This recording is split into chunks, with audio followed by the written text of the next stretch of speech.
Cool. So let's not interrupt. Today we have Factfulness. I know a little bit of gist of it. It's an amazing book. Over to you, Anish. Sorry. Yeah, as in just before we start, just thought I'll let you guys know what we do here. Uh, one of us reads a book that we find interesting, and each week, whoever's reading or has completed a book, they can raise their hand and say that I'll give a like a think of it as a mini TED talk, but extremely unprepared and more collaborative. More. Complete So- book. Sometimes it's not necessary. So think of it as I think raising curiosity and intrigue about a book, and hopefully after that session, folks will go back and read these books. That's the basic idea. Today I'm going to cover this book called Factfulness. Apart from Sid and Anva, who else? You also read it? Just we all.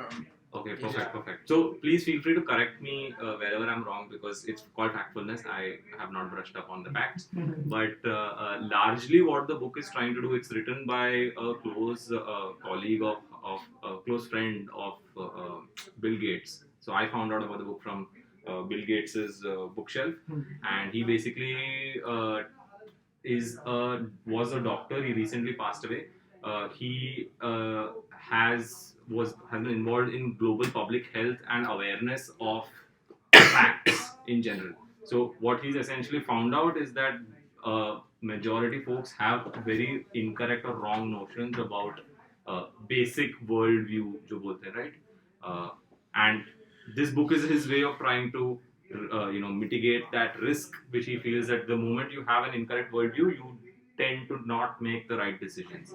And the problem he felt was multifold in the sense that there is one aspect where folks don't get what the right answer is or don't know what the right answer is.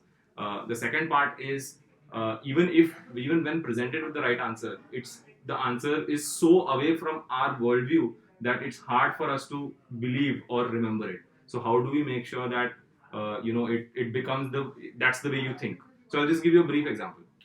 I am sure most, except for the guys who heard of the book, may continue to think of the world as developing and developed nations, right? I have pulled out a graph from the Gapminder website. So this Gapminder website is basically made by, if you guys can huddle and see. Hopefully you guys will not be able to see the year, but you can see that there is a clustering of yellow and greens here. These are basically North American Western countries, and these are your rest Asian and Sub-Saharan African countries, right? This graph is basically x-axis is income and y-axis is life expectancy. So it's like almost like a half a parabola. That's how the curve looks like, and this is the worldview that we are used to. US, the West, etc., have very high life expectancy and very high income, and the rest of the world fall below that. Now the problem is that our worldview is key. Developing nations is this box on the bottom left, and developed countries is the box on the top right. That's our usual assumption. Unfortunately, this graph is from 1965, and if I move it to 2018, you will see that essentially, actually, it's You can play. yeah, I'm just trying to see if I can play it for you guys. So you can see how the bubbles are moving towards the center, and the vertical difference, that's life expectancies, all come together. So if you think about it, earlier there was that gap, but today that gap does not exist.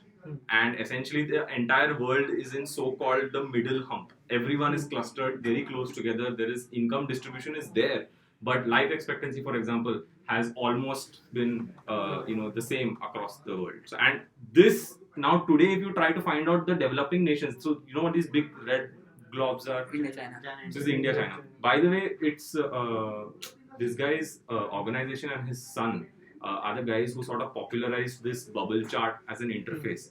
I don't think this existed, and this is part of what I was telling you about. How can we make these facts so obvious when we see them that we recognize them and make it part of the way we think and our worldview? So the larger point being that this is just one example of how we tend to have an incorrect worldview. I'll also ask another question. So this is related to, let's say, vaccination. Folks who know the answer, not allowed. But anyway, vaccination. If you guys had to tell me, what percentage of the world's 1-year-olds have been vaccinated at least against one disease? 30%, 50%, 80%. I actually want to. Should be. Let's note down the answers. Go for it. This is not obviously a quiz. I'm just curious. Go If for it. everyone in India at least is polio vaccinated, so we can say that 1/6 of population in India, In world. 1/6 of population in the world is already vaccinated. Good So starting answer should point. be more than 20% around 16% or 20%. 60%. 16 plus all the developed nations are 80 around 80. Smallpox or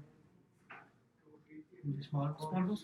No, smallpox is eradicated. an eradicated Disease. disease. We are talking about 1-year-olds every year Who are vaccinated. who are vaccinated. More Forget than thinking about it. What's the instinctive answer that comes to you? 60%. 80. Got an estimation problem. 60%. Cool. So you guys are genuinely outliers. Hans, yeah. Most people think of a very, very low number. They, in fact, maybe come close to 30-40%. In fact, one of the things that he mentions in the book is he has had access to the Nobel Laureate Committee, the Economic Forum at Davos. He's even come to IIT Kanpur, and so he has these surveys where he says ki each of these questions pe what percent of Janta got it right, and usually, so the answer, by the way, as you guys guessed it, is it's around 85%. I mean, we're also in India and we know polio. Sure. Yeah. Maybe this is more of a Western bias that it's exists. more like a Western bias in my opinion. Maybe, Because perhaps. they perhaps. assume Africa, India. Oh my China, god, like yeah, Africa, yeah. India. So the larger point is that it is that sort of worldview that inhibits your sort of ability to take what's called the right decision in things. So let's just say you're deciding, you're the head of Lycra in Europe and you have to decide where you want to open your new factory. If this is your worldview, then basically you're going to be like, Africa mein kyun karu? What is happening in Africa? Let me think of this new type of clothing in Europe, which is already like a heavily, a saturated market, so to say. One of the results of having such skewed worldviews is that investments don't go to places where they need to, and the most troublesome things are, like, for example, even in the Nobel Laureate Committee, where you expect folks to know this answer, you don't find them we are consistently bad. So he scored folks on 7-8 such very basic questions, and he's found that random choice being selected by a monkey out of the 3 options, 33% probability, usse bhi kam. Like, we are consistently bad. Like, it's a purposely wrong worldview. That's where we are at today, and this is given his current travels and lectures that he does across the world. Another quick question, if I may ask, what if men 30 years of age have attended 9 years of school in the world? How many years do you think on average women the same age have attended school?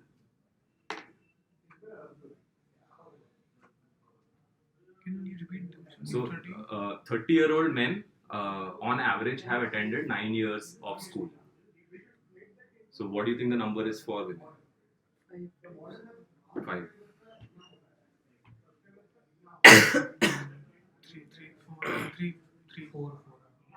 4. The answer is 8. The answer is 8. Again, basically, we are. Average sucks. So you must be seeing that there's a trend here. First of all, things are better than we assume them to be. So that is a major theme of what he talks about. That if you had to have a takeaway from one of the this talk, essentially it just means that there are no extremes left in the world. So even poverty, for example, if I had to say in the last 20 years, poverty has doubled, remained the same, halved. What would be the answer? Yeah, it's in fact more than half. In fact, Bill Gates has this talk where he talks about if the media every day published that 150,000 people today have come above the poverty line. It would be right for 20 years every single day, because that's the number. And all of this, of course, you guys can contest the data set that he's working on. I'm assuming the data set that he's working on is right. He's looked at World Health Organization data, UN data, and things like that. So I'm assuming the data that he's looking at Is it the same book that has a subtitle called as "The Things Are Way Better Than What You Assume"? It's a yeah. There's one more different similar book called Ah. Enlightenment Now by Stephen. Enlightenment now, yeah. So it's a similar nerve, similar vein, where the Enlightenment Now talks more about violence in the hunter-gatherer period versus now, and things like that. So overall, the takeaways here are everything is in the middle. Average income has all middled out. Your population. Oh, I don't remember the population question though. So I remember a little bit just. Huh. So overall, what you fear is population is continuously increasing, and there will be a point that people on planet Earth will not have enough food to feed those people. That is a common perception that is prevailing. But the actual fact is, population will be stagnant at 11 billion for the entire world. And then it will drastically decrease. Decrease नहीं होगा. Right. The reason is the reason is why it is getting stagnant at 11 billion is at the start of this millennium at 2000 the number of children in the entire world were 2 billion, and the rate of mortality and let's say people dying is and people giving birth is that number will stay at 2 billion only. So essentially, what he's seen is that there's been a sharp decrease. I'll just tell you one interesting fact. I just remember Rushdi talked when I saw a video. So in that video, there was similar in the birth rate, but increase in the birth rate का ये birth rate का ये. In the Life sense, expectancy कितना 1-2 साल से बढ़ता है, ज़्यादा नहीं बढ़ता. How old do you think people will live? The decrease, the drop in kids per woman is much more more. steep so what than the this. concept is कि let's say imagine a country which is poor. Imagine a country which is poor. Hence that means is poor healthcare. Hence high mortality rate. And so what people, two couple think as an economic idea is let's have more children because they will support our family because work is very less, so that they will More hands in the field. more hands in the field. So let's say they have 6-7 child, and they assume that a lot of them will die. Hence, we'll have 2 or 3 people left who will feed the family and keep the chain. That has been true for various, let's say, even centuries for some countries. But since the development picks up and economic activity picks up, healthcare improves, mortality, like people, life expectancy improves. Now what happens is people are still having 6 or 7 children, but they're not dying. They're not dying. So then the people are okay. It's not a good economic policy to have more children now. So then they start to have less children, and they stabilize to 2 or 3 children. Absolute number for population to stay as it is 2.1 children per 2 people. Why 2.1 is because number of women are less in terms of percentage in the entire world, and this 0.1 is to offset that. And he takes a case study of Bangladesh. He talks about Bangladesh, and he asked like the common question that Anish asked us: what do you think? How many child in people in Bangladesh are having? The common people from Europe come up with number of 6, 7, 10, 11. That's why their population is such high. So that has been the case with the same journey. But Bangladesh has seen a steep decrease in number of children per couple. It is currently at 2.4, which and started by 6.7 at 50 years ago. So if you say the average number decreasing from 6.7 child per couple to 2.4 is a major achievement for a country.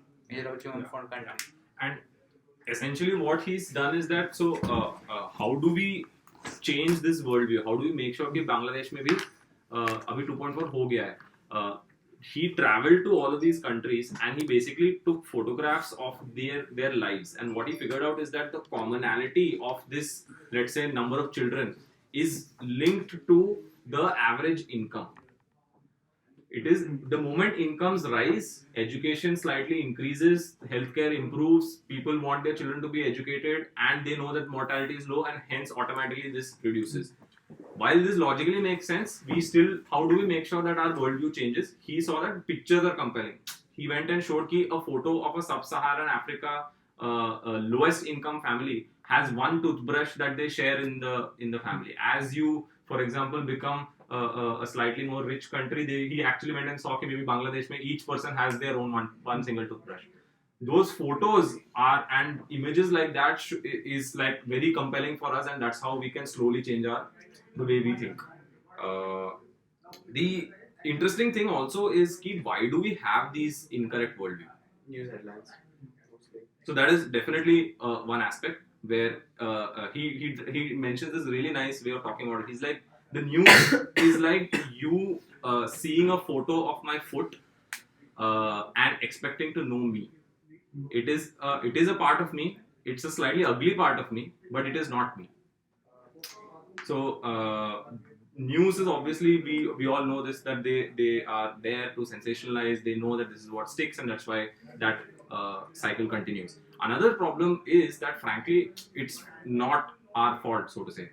We were all taught by people who were taught this worldview, which was true when they were kids, right? Yeah. And that has changed, and the education system has not changed to evolve and to account for that. Even our own personal biases, where we have grown up, and what we saw around us, also very informs the way we think.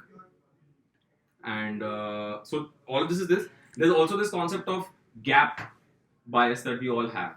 That there are usually black and white, and there needs to be this giant gap. So there's rich and there's poor, and there's this giant chasm in the middle, and hence that idea is sticky. Telling everybody that everyone's in the middle is hard for us to comprehend and think about. So what he talks about is how do you like actively try and improve this piece. Yeah, he also he blocks that into like this new definition he creates with like Yeah, four things. four income groups. So basically, so not one thing is that your worldview is shit. Second thing is why why is it shit, and how do we improve it? What are the thumb rules to keep in mind? The last aspect is, for example, what is this new worldview we should think about? Yeah. You guys should go and see his lectures and read about it. But essentially, what he says is that today you can basically divide the world into four income groups. Lowest being $0 to $2. This is the really bad, the sub-Saharan African countries, for example. Then you have, I think, $2 to $8. Then there's 8 to 16, and then there's 16 plus per capita. Per capita कितनी होगा? Per day होगा शायद. Per day होगा शायद. Per day होगा ये. capita. Per day होगा ये. Yeah, he basically he has the four boxes, and then he doesn't just do it by like income. He does it like by what those households look like. So let's say the front one group will like not have money to eat food and stuff. The other one will have like a bare Purchasing power parity based होगा basically. Parity. There's no purchase. It's just key. It's more fundamental. So basically, these income groups 1, 2, 3, 4 is hard for you to remember. So these are tools for you to recognize कि one means उनके पास toothbrush भी नहीं होता, खाना भी नहीं होता. Like बीच में उनके पास they'll probably one of them, one kid will go to school, and like सब लोग एक थाली में से खाते हैं. The numbers you're giving, they have to be like normalized across the country. That's why I mentioned because Of course. He does that to not exactly. It goes over $1 to rupee and all that, like $1 to like yen, whatever you want, like will not give you a good idea. yeah. But since you said कि वो घर है नहीं वो है. Yeah. Because like if you say like average person in India makes like 50 cents a day, like that's going to be like that doesn't add up, right? Because that's a lot. Yeah. But yeah, as in, so broadly, couple of things that I actually, if you guys remember other facts, we should discuss that more. Broadly, I'll just say ki fantastic book, must read, change the way you think about stuff. And if you're lazy, he has a bunch of TED Talks. You must hear them out. Very, very fun guy. With very fun TED Talks. 20 minutes, and it's kind of gives a good summary of what it is. Yeah. Broadly, I fucking love it. Yeah, it's kind of like he's just, I think, also fun fact, Bill Gates gave this book out to all graduating college students last year. Oh wow. It was I guess paid. Yeah, And he got various books now for everybody, for entire world. Pado. Yeah. Wow. So anyone who graduated college that year, they all got it for free. But he gifted it to like all college graduates. And he brings very personal like it's not a very hard book to read. It's like very simple facts and stuff like that, and he brings out these biases via stories. So for example, he talks about how our personal biases without us realizing is part of the way we deal with daily situations.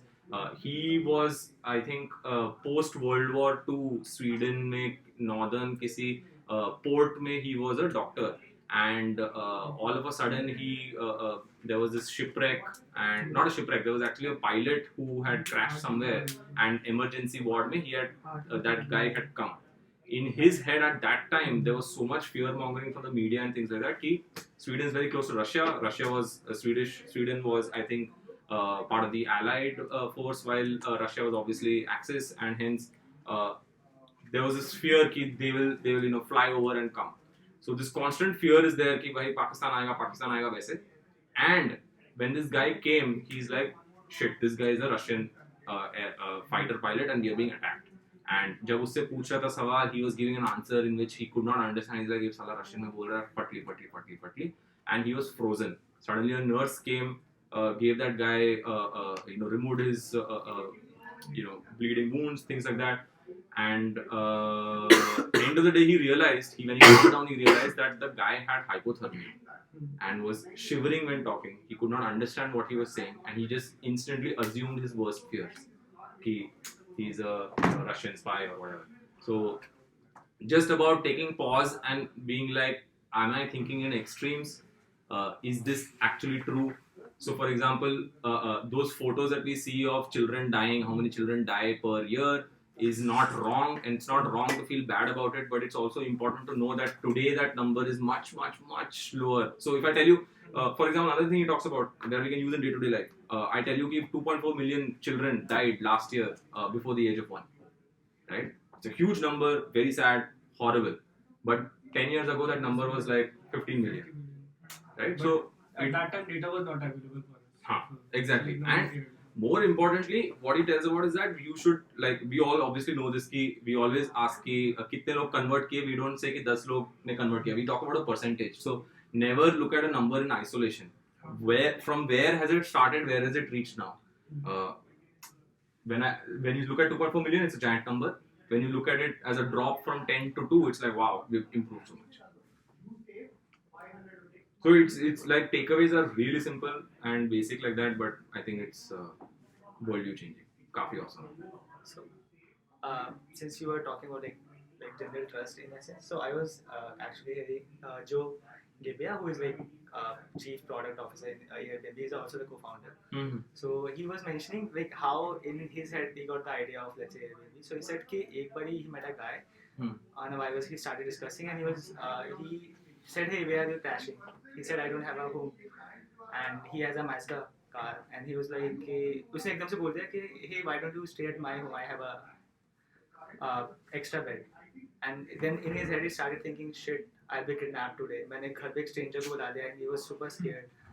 Then कहता कि when I was at my home, I locked my bedroom door कि भाई बाहर तो क्या ही होगा, अंदर आएगा, गन लेके आएगा, and then I'm gone.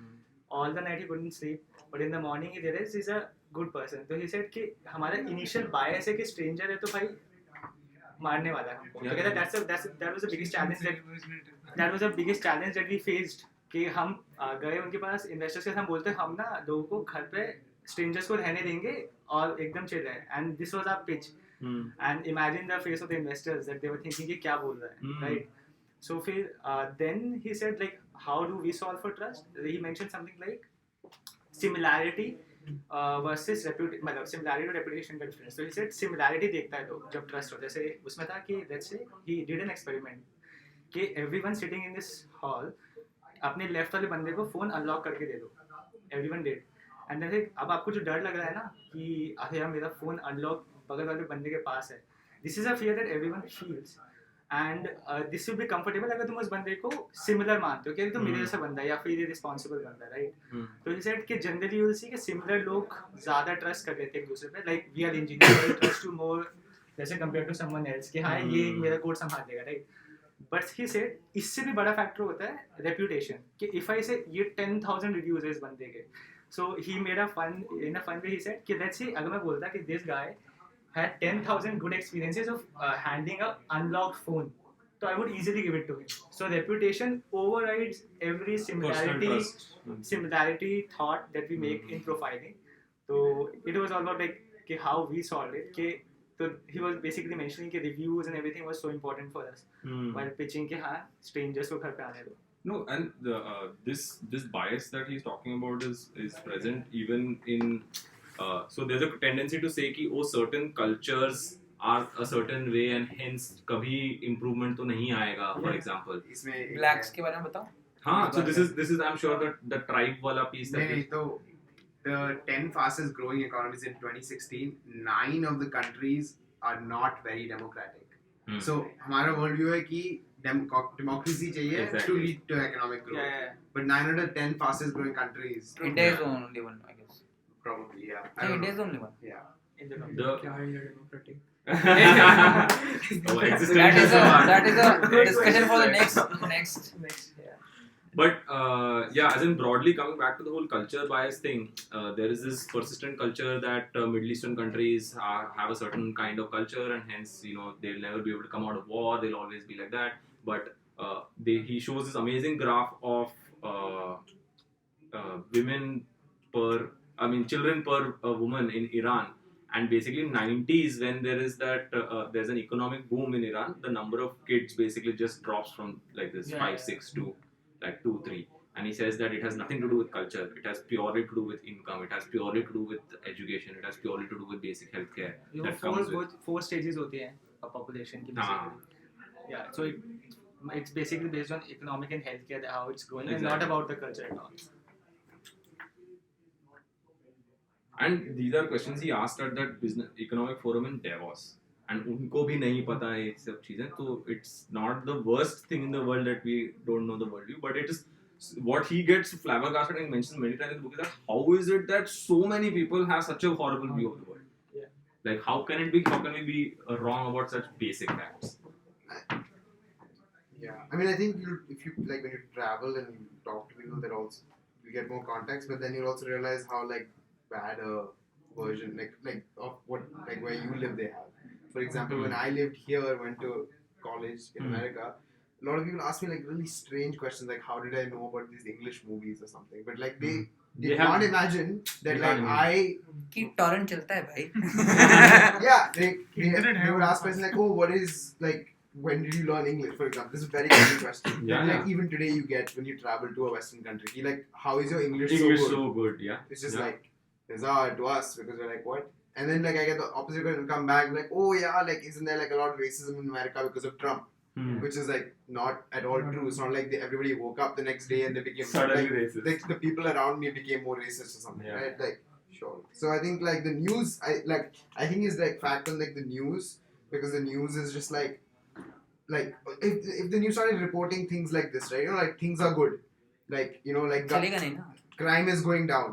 Nobody's gonna read the newspaper. Like they'll be like, oh, things are fine. Like Yeah. and like on average things are becoming progressively better everywhere, and like in all kinds of things, like crime is reducing,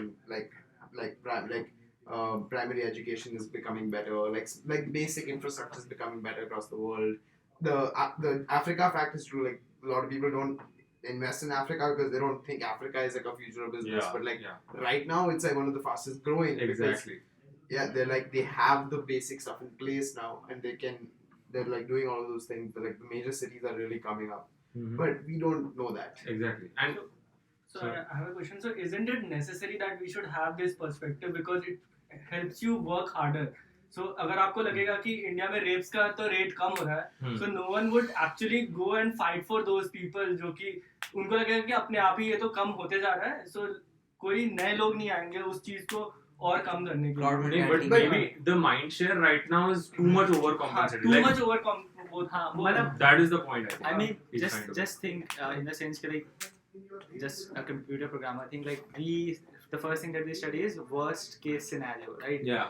And that's how I think everything. क्या cab लेंगे अगर लड़के worst case scenario ये हो जाएगा, right? तो we have like been programmed in a sense कि worst case scenario ही सोचते हैं. Maybe वो worst case सिर्फ 0.01% time होता है and everything else is like average or best case. But then again, we just think of that. Which is what Hans says in his TED talk. He says that the thing that gave us the edge over the rest of the animal kingdom is this fantastic sense of instinct and heuristic thinking. Ki in a blink we can make a decision, and it has served us well so far. However, now based on this snap instinct, we're having such a bad worldview. We don't stop to think about it. The chimps who are in the zoo don't even understand the question and just pick an option at random are performing better than us. So he talks about how should we recalibrate our instinct to think in the right direction. Traveling is one of the things he talks about, like going to different cultures and then getting sense. So like when I traveled to Vietnam, there was a set of two people, like one who have visited India and the one who have never seen India. So like if you will see about their opinions ना कि एक बोलते थे कि मतलब इतनी अच्छी country हमने कभी देखी नहीं है, and other were like कि तुम लोग रहते कैसे हो वहाँ? There is so much difference of opinion. एकदम मतलब transition था एकदम दोनों लोगों में, and those people used to fight कि नहीं ऐसा नहीं है. Like we were not the one who used to argue, but वो लोग ही बोलते थे कि नहीं ऐसा नहीं है, ये सही है. So they have very good places in वहाँ पे. And same with Nepal also. तो सबको लगता है कि नेपाल अभी भी रिकवर नहीं हुआ है. हाँ मतलब एकदम वैसे ही कि अभी भी वैसे ही 10 साल पहले जैसे था वैसे ही चल रहा है अर्थक्वेक के बाद से. It segue to this. I don't know if we've spoken about. Have we discussed Yuval Noah Harari's latest book, the 21 lessons? We should. So there was a. Aviraj को बुलाते हैं. He has already read it. Oh, is it fun? One? Oh my god. Aviraj. Guest speaker. The only one who has read it. No, but so I read an excerpt about it. I don't know if I mentioned it to any of you guys. So he talks about how education needs to change. So far, education has been primarily made in such a way that hey, access to information is hard, and they're all collected and kept in these physical things called books, and not everybody has access. So let me use these 10 years to just fucking funnel all this information into you. Today, the situation is completely opposite. Access to information is not the problem, but sifting through it and figuring out what is the right thing to pick out, or identifying among 5 contradictory statements which is the right one, that instinct is what needs to be developed, and that is what maybe education needs to look like for our children, is what he says. And there is this interesting next step that he takes, that today education has always been about, so if a farmer 10 years ago was being taught कि this is how आप बीज बोओगे and पानी डालोगे तो पौधा बनेगा, निकल के आएगा, whatever, all that shit. He knows कि 10 years later those same skill set will be helpful, and hence it makes sense for him to sit in that class and listen to it. Today the world is changing at a pace where whatever you've been taught is already outdated. Absolutely. First of all, 1965 के अगर आप हम लोग को सिखाया जाता है school में, उसके ऊपर even if it is latest information, tomorrow it's going to change. So he talks about how it's important to come up with a skill set where you are able to quickly change your skill set to adapt to the changing lifestyles, and that hasn't been needed so far, and that's something that a paradigm shift needs to happen in the way we educate our children. Don't you think India it's a little more difficult? Like I feel like it's hard to break that barrier, because like we kind of are not disrespecting our elders, we take their worldview. Sure. So, like, let's say my grandfather taught me something, and then of course I'm not gonna Challenge it. Yeah, I mean, No, but that's why he's not. Maybe while children also should read these books, he's targeting all this to adults who are the decision makers yeah. now. And I'm assuming that he's not asking us to go and tell our grandfathers कि तुम गलत हो. But I think he's rather saying that when you are in charge of this change, you should make sure that it is happening. Like for us, like When you're a grandfather, you should not. कि नहीं बेटा नहीं पहले वो book पढ़ जाके. कि हमारे जमाने में तो वो dial-up internet चलता था is obviously not what you would tell your kids, right? Because you mentioned that the problem, of course, here is like we have a lot of choices in what to read and what to select, but like I even feel like we are still struggling with these small things. Like let's say Indo-Pak War, both the countries claim they won the war, and let's say when I remember the time when we had the India का map and वो हमें color करना होता था. I remember Kashmir ऐसे बनाते थे हम. When I read it on Google, I read something like 90% Pakistan के हिसाब से उनके पास है, 90% हमारे हिसाब से हमारे पास है, और चाइना के पास 40% है out of nowhere. So what's the reality? Like because we all of three are like fighting, we have our perceived view of what's the reality. And that nothing is black and white is the reality, and that's what he's trying to tell us, that you should be keenly aware that there is a giant, huge, usually grey area. If you're not sure, it's usually grey. Yeah. And if you had to guess, make sure that it is grey. Is the thumb rule. So he basically even talks of these rules of thumb that you should use. Everybody is in the average. There is rarely any extreme functional, events happening, things like that. I mean, I think we also do that. Like, this will never work in India. This can't happen in India. Yeah. We do that all the time. We underestimate severely. So, for example, I'm sure all of us sitting here today have a very, very strong view on ki maybe a tier of cities that is one level lower or two levels lower from where we came from. So I'm from Bombay, and I had this opinion earlier incorrectly of like, in Kanpur before I went, कि पता नहीं कैसा शहर होगा, क्या होगा, But then when you go there, you realize that everything is obviously the same. It's like it doesn't matter. यहाँ भी But when you came to Delhi, you were like, no, I knew Yeah, exactly Bitcoin. Delhi was shit. And No, so the Delhi thing is more to do with the culture, and it's obviously I know it's not a fact based. I know it's not Delhi a fact versus based. Mumbai, we had a discussion last week. yeah. We had a discussion. No, We had a discussion on Delhi versus Mumbai. It's for ages, I guess. Yeah, It's for yeah. ages. But larger point is that when I was reading the book, I could see that it's bringing out biases that I have, and I think just coming out of those biases, being aware, especially in water cooler moments when you are discussing, it's our job to maybe point out and be like, hey, hold on, let's double check the facts. Yeah. So even today, when I read the newspaper, I try and find purposely an article with the opposite opinion. कि यार कहीं यहाँ पे bias तो नहीं Bias होता होता है. And the reason I stopped reading newspaper is because of this. I stopped reading newspaper, stopped reading news just because of this. Because it was all क्योंकि news. मुझे तो बहुत मेहनत लगती है. कौन एक ही पॉइंट को मैं तीन जगह चार जगह पढूं, फिर उसको वेरीफाई भी कैसे करूंगा? सपोज दो लोग बोल रहे कि चीज सही है, दो लोग बोल रहे गलत है. Which is where trust comes in, no? At some point, you have to delegate that responsibility.